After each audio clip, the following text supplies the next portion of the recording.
বাংলাদেশের গ্রামীণ অর্থনীতি পুষ্টি, নিরাপত্তা এবং প্রাণী সম্পদের উন্নয়নের সঙ্গে ওতপ্রোতভাবে জড়িয়ে আছে গবাদি পশুপালন।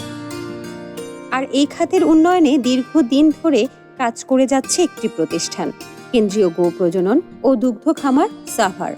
দেশের গবাদি পশুর জাত উন্নয়ন, কৃত্রিম প্রজনন প্রযুক্তির বিস্তার এবং দুগ্ধ উৎপাদন বৃদ্ধির পেছনে রয়েছে এ প্রতিষ্ঠানের অসামান্য অবদান। বাংলাদেশ স্বাধীন হওয়ারও বহু বছর আগে এ অঞ্চলে গবাদি পশুর উন্নয়নের প্রয়োজনীয়তা উপলব্ধি করা হয়েছিল। সময়ের সঙ্গে সঙ্গে আধুনিক প্রযুক্তি, গবেষণা এবং পরিকল্পিত প্রজনন ব্যবস্থার সমন্বয়ে কেন্দ্রীয় গো প্রজনন ও দুগ্ধ খামার দেশের প্রাণী সম্পদ উন্নয়নের অন্যতম কেন্দ্র হিসেবে গড়ে ওঠে।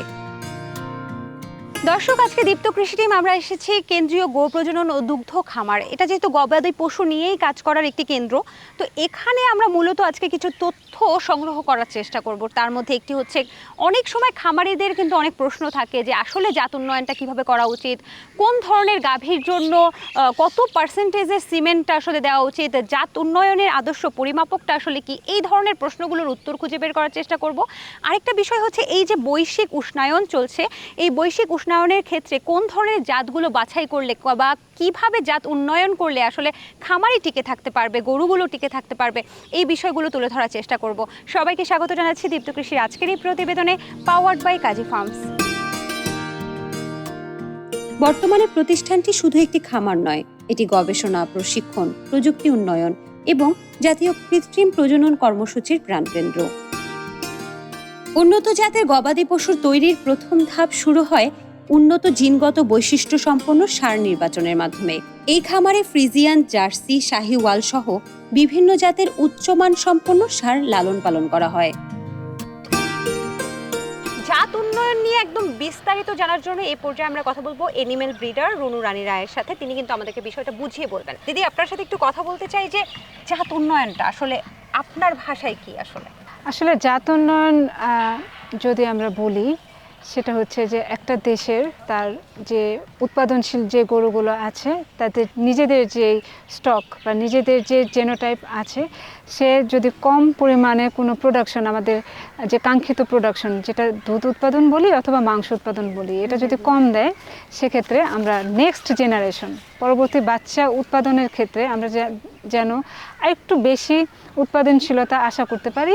সেক্ষেত্রে হতে পারে আমাদের দেশীয় কোনো জেনোটাইপ অথবা বিদেশের কোনো জেনোটাইপ দিয়ে আমাদের যে দেশীয় স্টক আছে বা দেশীয় যে জেনোটাইপ আছে, তাকে ইনসেমিনেট করার ফলে যে বাচ্চাটা হবে, সেই বাচ্চাটা যদি অধিক উৎপাদনশীল হয়, সেটা মাংসের ক্ষেত্রে হোক, দুধের ক্ষেত্রে হোক, সেটাকেই আমরা জাত উন্নয়ন বলবো।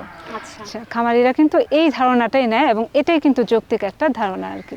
দিদি, আপনার কি মনে হয় যে জাত উন্নয়নে খামারিদের ভুলগুলো আসলে কি কি? খামারিরা যেটা ভুল করে থাকে, অধিকাংশ খামারিরা ওরা যেরকম মনে করে, সেই ইচ্ছাকৃতভাবে বা অনিচ্ছাকৃতভাবেই হোক, ওরা কিন্তু না বুঝে বিভিন্ন ধরনের জেনোটাইপটা ইউজ করে ইনসেমিনেশনের ক্ষেত্রে। উদাহরণস্বরূপ আমি যদি বলি যে কোনো খামারির যদি 100% লোকাল ব্রিড জেনোটাইপ থাকে, সে যদি আমাদের 100% ফ্রিজিয়ানের সিমেন্টটা ইউজ করে, তাহলে যে বাচ্চাটা হবে সে কিন্তু 50% জেনোটাইপ নিয়ে জন্মগ্রহণ করলো। এক্ষেত্রে যেটা সুবিধা হলো, সেটা কিন্তু সে তার প্রোডাকশন, দুধের মিল্কের প্রোডাকশনটাও বাড়লো। আবার একই সাথে যেটা হলো, সেটা হচ্ছে যে সে কিন্তু আমাদের দেশের যে এনভায়রনমেন্ট বা পরিবেশগত যে সমস্যাগুলো আছে, সেগুলো ফেস করতে বা সেই বিষয়গুলোকে সাথে অভ্যস্ত হয়ে খাপ খাওয়াতে সে মানে নিজেকে খাপ খাইয়ে নিতে পারবে। আবার খামারিরা অনেক সময় যেটা করে যে ওরা বুঝে না, মনে করেন যে কোনো খামারির একটা ক্রসের গরু আছে, এখন ওরা কিন্তু আর মনে করেন যে সেটা 50% গরু হলো, 50% গরুকে এখন কোন সিমেন্টটা দিবে?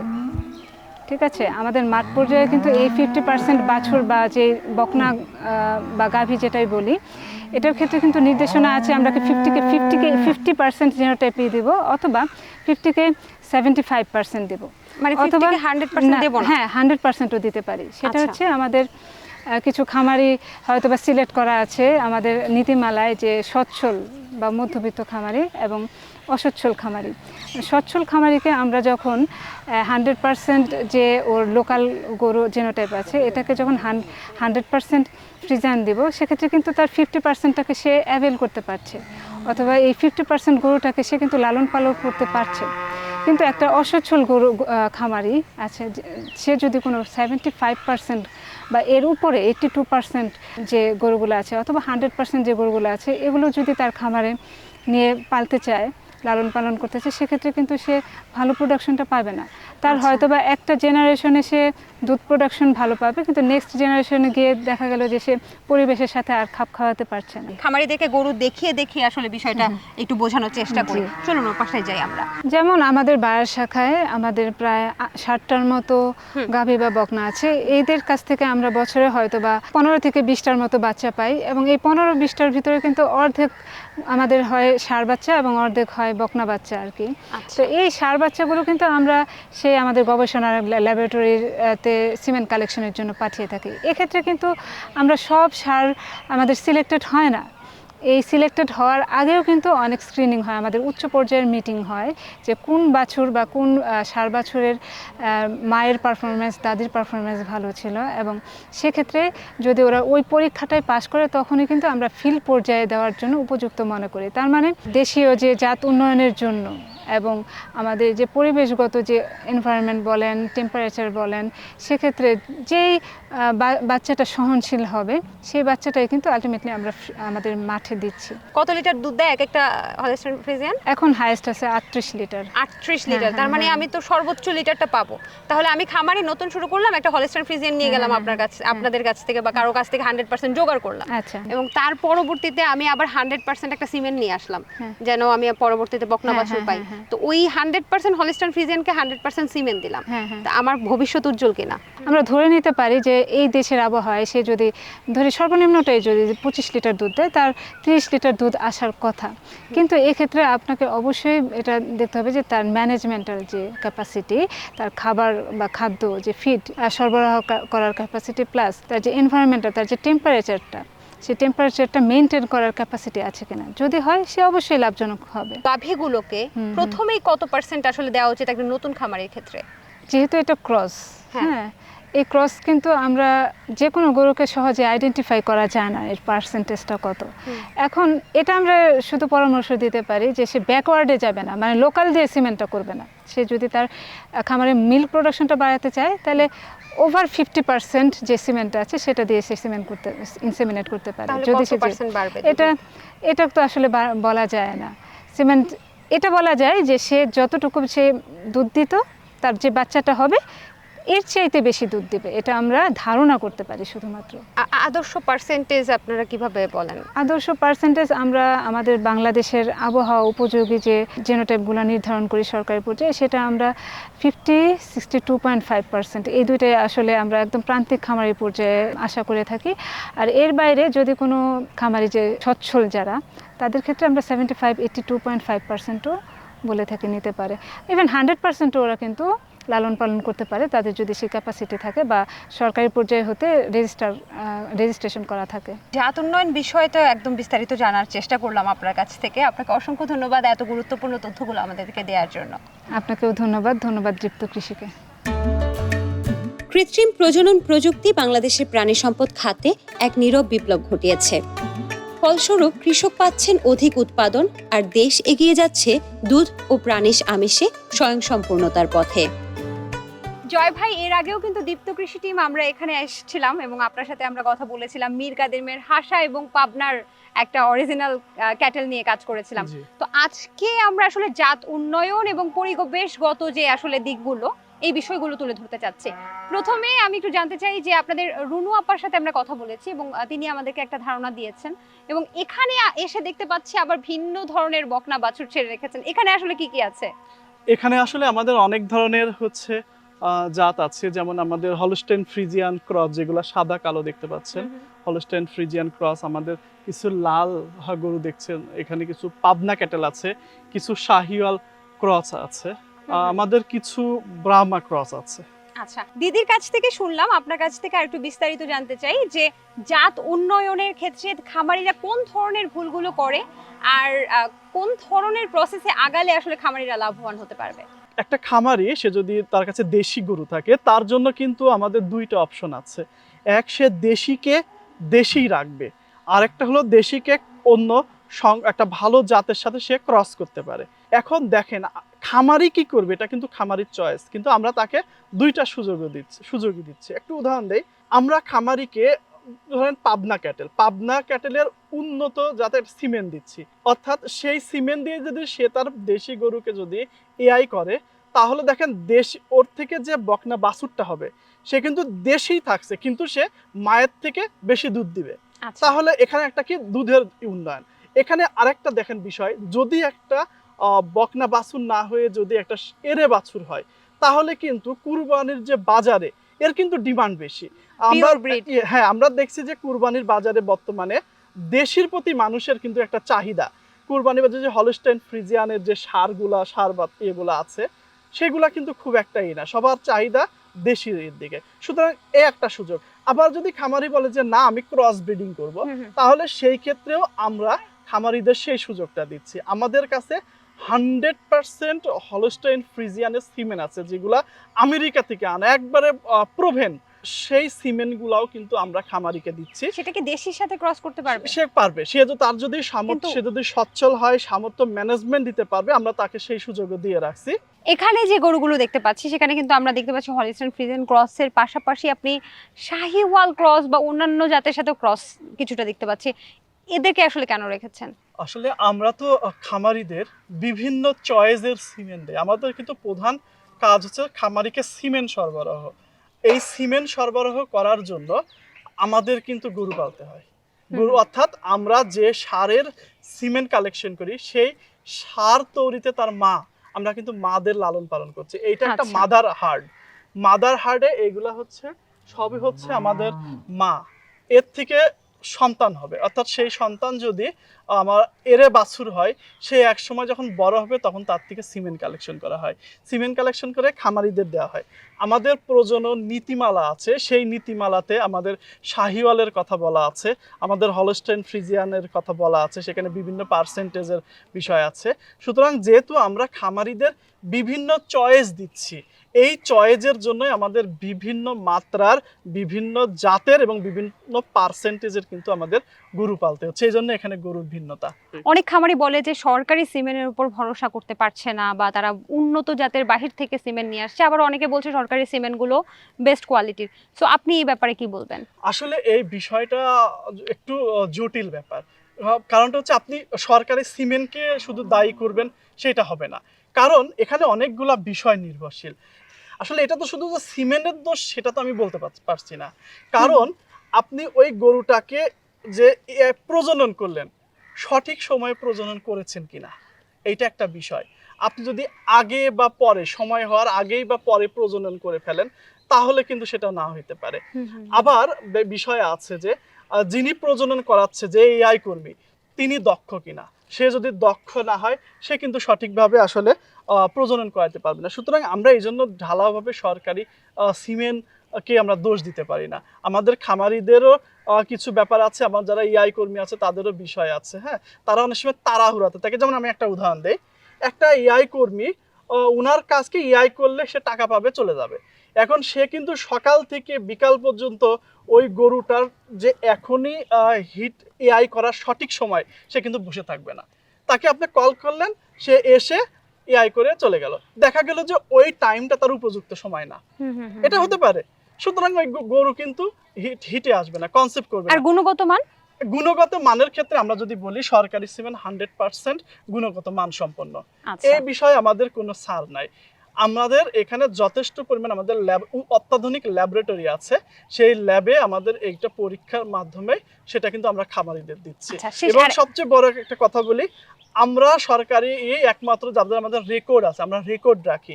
রেকর্ডের মাধ্যমে আমরা যেইগুলা ভালো, যেই জাতগুলা এবং যেই গরুগুলা ভালো করছে তাদেরকে আমরা রাখি। আপনাকে একটা উদাহরণ দেই, তাহলে বুঝবেন।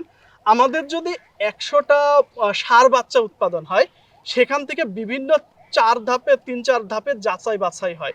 যাচাই বাছাইয়ের ফলে 90টা গরুই কিন্তু আমাদের বাদ হয়ে যায়। তার মানে ষাঁড় বাচ্চা 100টা ষাঁড়ের মধ্যে 90টাই তারা হলো ব্রিডিং বুল, প্রজনন বুল হিসাবে সিলেকশন পায় না, বাতিল হয়ে যায়। মাত্র 10টা বাতিল। সুতরাং এখানে গুণগত মান আমরা ফলো করি বলেই 100টার থেকে 90টা কিন্তু বাদ চলে যাচ্ছে, বাহ। 10টা সিলেকশন পাচ্ছে। সুতরাং এটা আসলে অমূলক যে সরকারি সিমেন্ট ভালো না। কেন্দ্রীয় গো প্রজনন ও দুগ্ধ খামার বাংলাদেশের প্রাণী সম্পদ উন্নয়নের এক গুরুত্বপূর্ণ ভিত্তি। আমাদের খামারে বেশ কিছুদিন যাবৎ আছি। খামারে ইনশাল্লাহ বিভিন্ন রোগবালাই থাকে। আমাদের অ্যাকচুয়ালি বিভিন্নভাবে রুট লেভেলে যেভাবে হ্যাভক দেখা যায়, খামার অনেকটা মুক্ত আছে। কারণ আমরা খামারে প্রতি বছরই বায়োসিকিউরিটি এবং ভ্যাকসিনেশন কঠোরভাবে নিয়ন্ত্রণ করে থাকি। কয়েক বছর যাবৎ সারা বাংলাদেশে লাম্পি স্কিন দ্যাট ইজ অ্যালার্জির হ্যাভক হলেও আমাদের খামারে এই ধরনের কোনো বিরাট ব্যাপক কোনো ক্ষয়ক্ষতি বা কোনো হ্যাভক হয়নি। আমাদের মরবিডিটি কিছু কিছু আক্রান্ত হলেও আমাদের মর্টালিটি অর্থাৎ মৃত্যুর হার অনেক কম। বিকজ অফ আমরা খামারে কঠোরভাবে বায়োসিকিউরিটি মেনটেন করে থাকি এবং নিয়মিত ভ্যাকসিন করে থাকি। প্রতিষ্ঠানটি কাজ করে যাচ্ছে নিরলসভাবে। ভবিষ্যতে সমৃদ্ধ প্রাণী সম্পদ খাতের স্বপ্ন বুনছে আজকের এই কর্মযজ্ঞ। একটু জানতে চাই যে এই যে এখন যে বৈশ্বিক উষ্ণায়ন বা গ্লোবাল ওয়ার্মিং কিন্তু একদম ছেয়ে গেছে এবং সেই সাথে সাথে এতে কিন্তু গবাদি পশুরও কিন্তু মারাত্মক হুমকির সম্মুখীন হচ্ছে। তো সেক্ষেত্রে গ্লোবাল ওয়ার্মিং বা এই যে এক্সেসিভ হিটের জন্য গবাদি পশুর কি ক্ষতি হতে পারে? এক্সেসিভ হিট যেহেতু এখন আগের চেয়ে অনেক বেড়ে যাচ্ছে, অর্থাৎ আমাদের এলনিনো লানিনো এর ইফেক্ট যার জন্য তাপমাত্রা গ্লোবাল ওয়ার্মিং বেড়ে যাচ্ছে। এখন গবাদি পশুর জাত উন্নয়নের জন্য আমাদের জন্য একটা আসলে বেশ চ্যালেঞ্জিং হয়ে গেছে। আমরা মেনলি দুধ উৎপাদনের জন্য হলস্টাইন ফ্রিজিয়ান জাতটাকে আমরা প্রেফার করে জাত উন্নয়নের কাজটা এখানে করতাম। এখন যেহেতু হলস্টাইন ফ্রিজিয়ান শীতপ্রধান দেশের গরু, আমাদের দেশের আবহাওয়াতে দেখা যাচ্ছে হলস্টাইন ফ্রিজিয়ান আমরা যখনই ব্লাড লেভেল আস্তে আস্তে বাড়াচ্ছি ক্রস ব্রিড করে, তখনই আমাদের জাত উন্নয়নটা বড় একটা হুমকির সম্মুখীন হচ্ছে, সাস্টেন করছে না। যার জন্য আমরা আমাদের নিজস্ব জেনোটাইপ যেগুলি আছে, আমাদের লোকাল জিন আছে, জেনোটাইপ আছে ক্যাটেলের 5টি, তার মধ্যে আমরা এতদিন কাজ করেছি। আমরা পাবনা ব্রিডের উপরে কাজ করেছি, আমরা রেড চিটাঙের উপর কাজ করেছি, আমরা মুন্সিগঞ্জের উপর কাজ করেছি, পাশাপাশি আরও 2টা জাতের উপর আমরা কাজ শুরু করেছি। আমরা এখন থেকে সেটা আমাদের নর্থ বেঙ্গল গ্রে একটা জাত রয়েছে এবং আমাদের নেত্রকোনা হিলস একটা জাত রয়েছে, যার ফলে আমাদের গবাদি পশুর জাত উন্নয়নের ক্ষেত্রেও আমাদের সেটা মাথায় রাখতে হচ্ছে যে বৈশ্বিক উষ্ণায়নের কারণে যাতে আমাদের যে জাতটা ডেভেলপ করবো সেগুলো আমাদের সাস্টেন না করে, তাহলে গবাদি পশুর জাত উন্নয়নটা সাস্টেন করবে না এবং দুধ উৎপাদনটা যে আমাদের মুখ্য উদ্দেশ্য সেটাও সাস্টেন করবে না। যার জন্য আমরা 2টা পদ্ধতি এখানে অ্যাডাপ্ট করব। একটা আমাদের লোকাল যে জেনেটিক্সগুলি আছে, লোকাল যে জাতগুলি আছে, সেটা আমরা এখন উন্নয়ন করব, সিলেকশন ব্রিডিং করে করে উন্নয়ন করব। সেক্ষেত্রে আমরা সৌভাগ্যবান যে আমাদের দেশে 5টি কিন্তু লোকাল জাত রয়েছে। আমাদের রেড চিটাং জাত যেটা, সেটাও আন্তর্জাতিকভাবে স্বীকৃতি পেয়ে গেছে। আর আমাদের আরও যেহেতু দুধের চাহিদা আছে, যার জন্য আমরা লোকাল গরুর সাথে আমরা হলস্টাইন ফ্রিজিয়ান যে ক্রস করে আমাদের মূল প্রোগ্রাম যেটা বাংলাদেশে চলমান আছে হলস্টাইন ফ্রিজিয়ান ক্রস করা, তাই হলস্টাইন ফ্রিজিয়ান ক্রস করলেও আমরা তাদের ব্লাড লেভেল আমরা একটু 50%-এর কাছাকাছি রাখার চেষ্টা করব। অর্থাৎ অর্ধেক আমাদের 50% দেশি ব্লাড থাকবে, যেটা আমাদের এই দেশের আবহাওয়াতে এবং উষ্ণ আবহাওয়াতে যেটা অ্যাডাপ্টেবল বা খাপ খাই আছে, আর 50% আমরা হলস্টাইন ফ্রিজিয়ানের ব্লাড নিয়ে কাজ যদি করতে চাই, তাহলে আমাদের সেই ক্ষেত্রে আমাদের উন্নয়নটা সাস্টেনেবল হবে এবং গ্লোবাল ওয়ার্মিংয়ের যে ইফেক্টটা এটা কম পড়বে।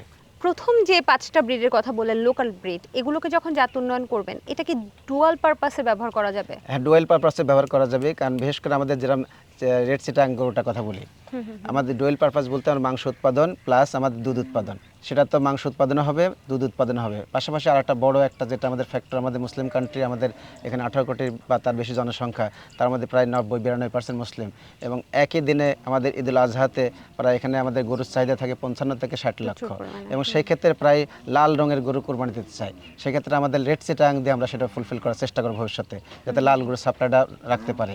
পাশাপাশি আমাদের যে পাবনা ব্রিড আছে, পাবনা ব্রিডে আমাদের ষাঁড়গুলি অনেক বড় হয়, তার মাংস উৎপাদন বেশি হবে, আবার গাভীগুলো আমরা ভালো দুধ পাবো। একইভাবে নেত্রকোনা যে হেলস আছে, এটাও কালো গরু, কিন্তু দুধ উৎপাদন ভালো, 7 লিটার পর্যন্ত দুধ উৎপাদন পাওয়া যায়। ঈদের উৎপাদনশীলতা আমরা বাড়ানোর চেষ্টা করতে চাই। আবার আমাদের একটা আছে মুন্সিগঞ্জে যেটা ধবল গরু, সাদা গরু, এটা মাংসের জন্য সবার একটা ভালো একটা চয়েস। খামারিদের মধ্য থেকে একটা আফসোস শোনা যায় যে আসলে বাংলাদেশের সিমেন্টগুলোকে আসলে প্রুভেন বুল কিনা, তো এটা নিয়ে আপনাদের কোনো কার্যক্রম আছে কিনা? বাংলাদেশের আমাদের যে বুল তৈরি, যে প্রোভেন বুল তৈরি যে আমাদের প্রজেক্ট অলরেডি কয়েকটা ধাপে আমরা করেছি এবং কিছু প্রোভেন বুল তৈরি করেছিলাম। সেই সিমেন্ট দিয়ে ব্যাপক আকারে ফিল্ডে সাড়া পেয়েছিলাম এবং ভালো উৎপাদনও পেয়েছিলাম। এবং সেটা ধারাবাহিকতা রক্ষা করে আমাদের বর্তমান যে সরকার আমাদের আবার নির্দেশ দিয়েছে সে প্রোভেন বুল প্রজেক্টে আবার চালু করতে। আমরা এই রিসেন্ট আবার প্রোভেন বুল প্রজেক্ট চালু করেছি। এখন এই প্রোভেন বুল প্রজেক্টের মাধ্যমে আমরা ওই ভালো উৎপাদনশীল বুল তৈরি করব, সেই বুল দিয়ে আমরা ফিল্ডে কৃত্রিম প্রজননের কাজ করব, সিমেন্ট সরবরাহ দেবো। তাতে আশা করতেছি একটা প্রোভেন বুল তৈরি করতে 5 বছর অ্যাভারেজ লাগে কমপক্ষে, তার বেশিও লাগতে পারে। তো আমরা যেহেতু শুরু করেছি আমরা 5 বছরের মধ্যে প্রোভেন বুল পেয়ে যাবো আশা করতেছি। আর শেষ একটা প্রশ্ন, সেটা হচ্ছে সেক্স সিমেন্ট নিয়ে কি কাজ হচ্ছে কিনা আমাদের দেশে? আমাদের এখানে সেক্স সিমেন্ট নিয়ে কাজ হয়েছে বলতে আমরা সেক্স সিমেন্ট আমরা আমদানি করেছিলাম এক প্রজেক্টের মাধ্যমে আমেরিকার থেকে। সেই ক্ষেত্রে আমাদের এই খামার সহ আমাদের জেলা দুধ খামার সিলেট যেটা, সেখানে আমরা সেক্স সিমেন্টের অনেকগুলি বাচ্চা আমরা অলরেডি প্রডিউস করেছি। সেক্স সিমেন্টের আমরা ষাঁড়ও তৈরি করেছি, সেই ষাঁড়ের সিমেন্ট আমরা ফিল্ডে যাচ্ছে। আপনাকে অসংখ্য ধন্যবাদ সময় দেওয়ার আপনাকে জন্য। ধন্যবাদ। পাশাপাশি যেসব দর্শকরা এই ভিডিওটা দেখবে তাদেরকে সবাইকে ধন্যবাদ জানাচ্ছি, কৃতজ্ঞতা জানাচ্ছি। আসসালামু আলাইকুম। ওয়ালাইকুম আসসালাম। কৃষি বিষয়ে যে কোনো তথ্য জানতে ও জানাতে লিখতে পারেন এই ঠিকানায়। দীপ্ত কৃষি, প্লট 7/A/গ, তেজগাঁও শিল্প এলাকা, ঢাকা 1208। আপনারা চাইলে ইমেল করতে পারেন krishi@dipto.tv এই ঠিকানায়, অথবা ফোন করতে পারেন 0178-768-2832 নম্বরে। শুক্রবার ছাড়া প্রতিদিন সকাল 9টা থেকে বিকেল 5টা পর্যন্ত। দেখুন, গরুর খামার করতে হলে আরেকজনের দেখা দেখি কখনো খামার করা উচিত না, বুঝে শুনে তারপরে করা উচিত। দেখুন, আরেকজনের দেখা দেখি আপনিও যদি হাই পার্সেন্টেজের একটা গাভী এনে পালা শুরু করেন, সেটা যে আপনাকে ভালো ফলাফল দিবে সেই নিশ্চয়তা কিন্তু কেউ দিতে পারে না। কারণ হচ্ছে আবহাওয়া, পরিবেশ এবং উন্নত বাসস্থান আছে কিনা সব কিছু মিলিয়েই কিন্তু গরুর খামারটা লাভবান হবে কি হবে না সেটা নির্ধারণ হয়। আর বৈশ্বিক উষ্ণায়নে এখন কিন্তু সময়ের দাবি হয়ে গেছে লোকাল জাতগুলোকে উন্নয়ন করা, যেটা আসলে এই কেন্দ্র থেকে করা হচ্ছে। অদূর ভবিষ্যতে আমরা আশা করছি খুব তাড়াতাড়ি এই ধরনের লোকাল জাতগুলো যেগুলো উন্নয়ন করা হবে সেগুলো পালন করে খামারিরা কিন্তু অনেক বেশি লাভবান হবে। আজকের মতো আমি সমৃদ্ধি বিদায় নিচ্ছি দীপ্ত কৃষির প্রতিবেদন থেকে, পাওয়ার্ড বাই কাজী ফার্মস।